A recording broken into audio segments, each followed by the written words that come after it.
Assalamualaikum warahmatullahi wabarakatuh. Perkenalkan, nama saya Atika Faizal dari kelompok 9. Kali ini saya akan melakukan praktek perasat pemeriksaan 12 nervus kranial.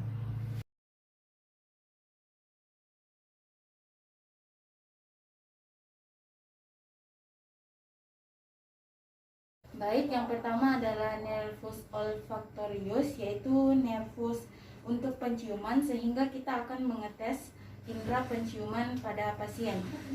Sebelum itu saya akan mencuci kedua tangan terlebih dahulu.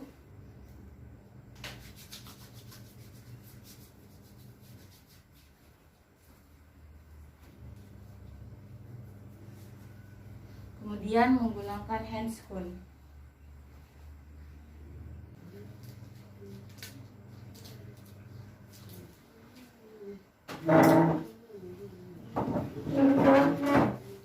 Ini saya akan melakukan pengetesan indera penciuman kepada Mbak. Terlebih dahulu saya minta tolong pada saat pengetesan Mbak menutup mata ya. Kemudian bisa dibuka dulu maskernya. Apakah Mbak sekarang dalam keadaan pilek atau apa? Tidak.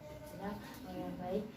Untuk pengetesan penciumnya bisa tutup satu hidung, kemudian hembuskan. Apakah ada sesak? Tidak. Yang satunya lagi, apakah ada sesak? Tidak. Baik. Lalu saya minta kepada Mbak, minta tolong matanya ditutup, kemudian satu hidungnya ditutup. Baik. Ini bawa apa?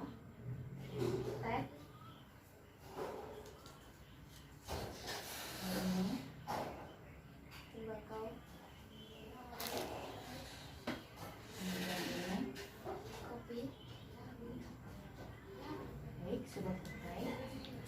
Dan juga tes ini dilakukan pada hidung sebelahnya. Baik, selanjutnya di sini kita akan melakukan pemeriksaan kedua, yaitu nervus opticus yang terdiri dari pemeriksaan visual dan lapang pandang.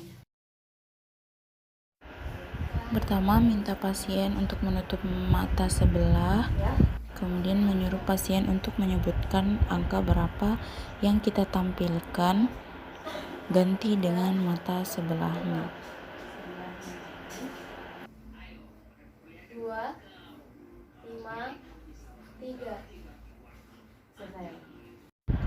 Pemeriksaan lapang pandang dilakukan dengan meminta pasien untuk menutup satu mata, kemudian menyuruh pasien untuk menatap tengah hidung perawat. Kemudian menyuruh pasien untuk bilang apakah benda masih terlihat atau tidak. Pemeriksaan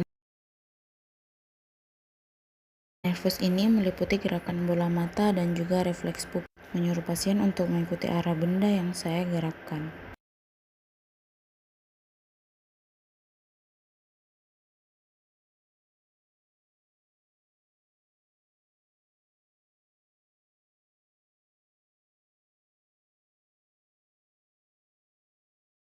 Yang pertama, refleks pupil terhadap cahaya. Kita lakukan secara D-night terlebih dahulu untuk melihat bagaimana meiosis daripada pupil. Kemudian yang kedua, indirect, yaitu menutup satu mata yang tidak terkena cahaya dan kita mengamati kondisi mata yang tidak terkena cahaya tersebut, apakah juga mengalami meiosis atau tidak, ketika kita berikan refleks cahaya. Kemudian memeriksa daya akomodasi dari pupil dengan cara mendekatkan dan menjauhkan benda.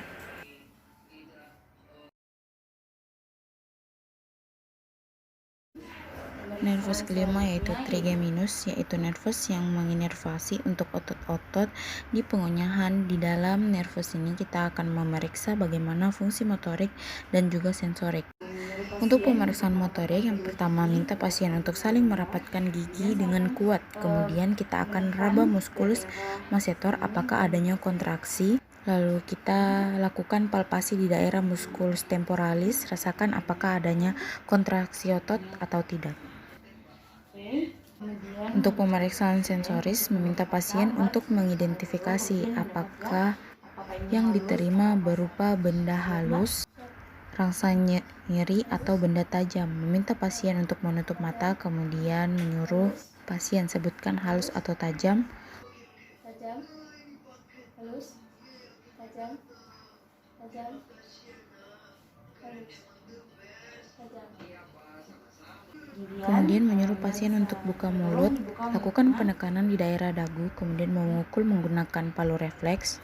Normalnya untuk pemukulan refleks menutup mulut pada saat kita melakukan pengetukan pada jari kita, maka mulut akan mengatup atau menutup.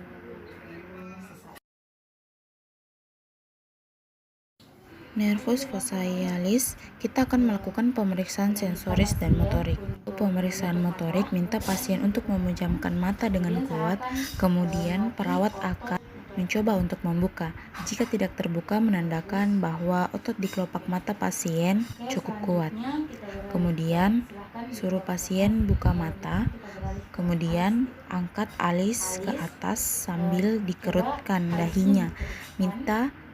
Kita akan melihat apakah simetris atau tidak kanan dan kiri. Kemudian perhatikan juga lipatan nasalia. Ketika simetris, maka syaraf fasialisnya bagus. Kemudian minta pasien untuk mengerucutkan mulut atau mencucu. Kemudian bersiul.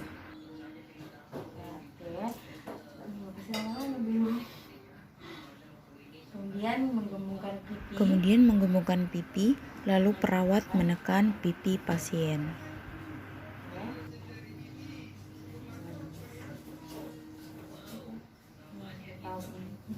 Untuk pemeriksaan sensoris, minta pasien untuk bisa mengidentifikasi rasa apa yang nanti dia akan rasa di lidah. Kemudian suruh pasien untuk menunjuk rasa yang sudah tertulis di kertas. Meminta pasien untuk menjulurkan lidah selama pemeriksaan berlangsung.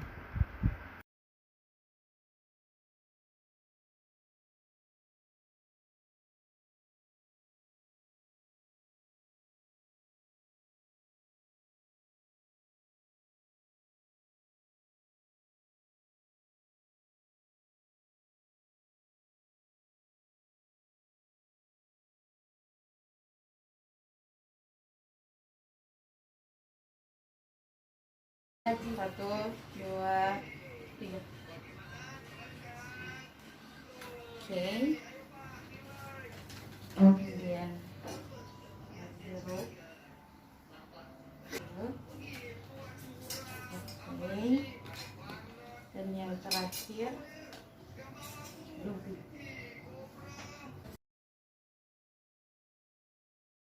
Nervus ke-8 yaitu vestibulocochlearis yang terdiri dari pemeriksaan untuk pendengaran dan juga keseimbangan pada pasien. Pada pemeriksaan ini dibutuhkan alat yaitu garpu tala. Ada 3 jenis pemeriksaan, tes Weber, tes Ringe, dan yang terakhir adalah Schwab. Yang pertama Weber, getarkan garpu tala, letakkan garpu tala di web tab, kemudian meminta mengidentifikasi ada suara yang lebih keras salah satu telinga atau tidak. Normalnya tes Weber antara telinga kanan dan kiri sama, sehingga ketika ada telinga yang lebih keras, maka itu menunjukkan terjadinya tuli konduksi di sebelah kanan jika pasien merasakan suara yang lebih keras di bagian kanan atau tuli persepsi di sebelah kiri. Selanjutnya ringe tes untuk mengetahui bagaimana penghantaran melalui tulang dan juga udara. Getarkan kembali garpu tala, letakkan di tulang mastocleus, dengarkan sampai suaranya menghilang, kemudian pindah ke depan telinga sampai suara menghilang.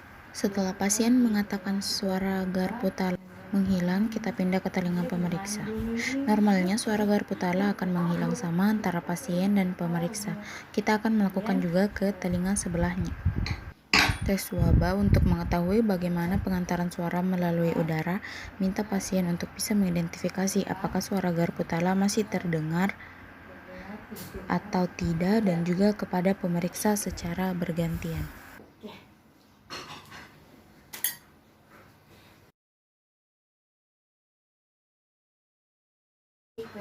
selanjutnya yaitu refleks 9 dan 10, glossopharyngeus dan vagus. Pemeriksaan ini dilakukan dalam 3 tahap: hal refleks menelan, letak ovula, dan refleks untuk muntah. Refleks menelan meminta pasien untuk meminum sambil kita mengamati pergerakan jakun pada pasien, ada naik turun sehingga menunjukkan fungsi dari nervus ini bekerja dengan baik. Kedua, pemeriksaan kita akan melihat posisi uvula dan juga pita suara dari pasien. Minta pasien untuk membuka mulut dan mengeluarkan bunyi A. Dan yang ketiga, gerakan yang ketiga kita akan membuat refleks muntah pada pasien, yaitu memasukkan spatel ke dalam lidah pasien.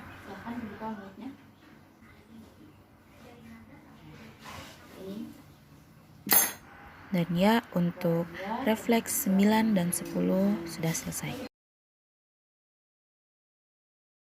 Beralih ke nervus selanjutnya, yaitu nervus aksesoris.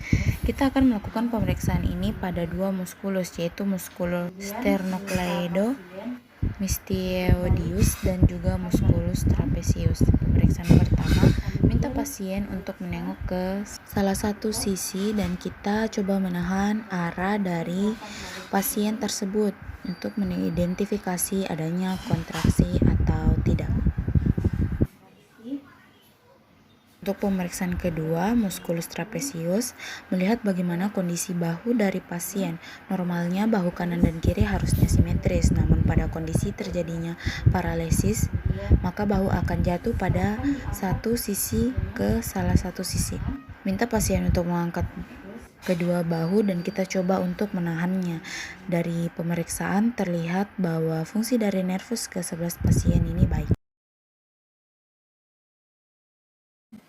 Nervus yang ke-12, hipoglossus. Nervus ini menginervasi pada bagian bawah dari lidah sehingga fokus pemeriksaan ini kita lakukan bagaimana fungsi lidah tersebut. Dan ada 2 gerakan, minta pasien untuk buka mulut, kemudian lihat posisi lidah. Untuk kondisi normal akan tetap di tengah, namun ketika terjadi paralesis maka lidah itu akan mengarah pada kondisi yang sehat. Yang selanjutnya, minta pasien untuk menjulurkan lidah. Untuk orang normal, posisi lidah tetap di tengah, namun untuk paralesis maka lidah di luar itu akan mengikuti posisi lesi.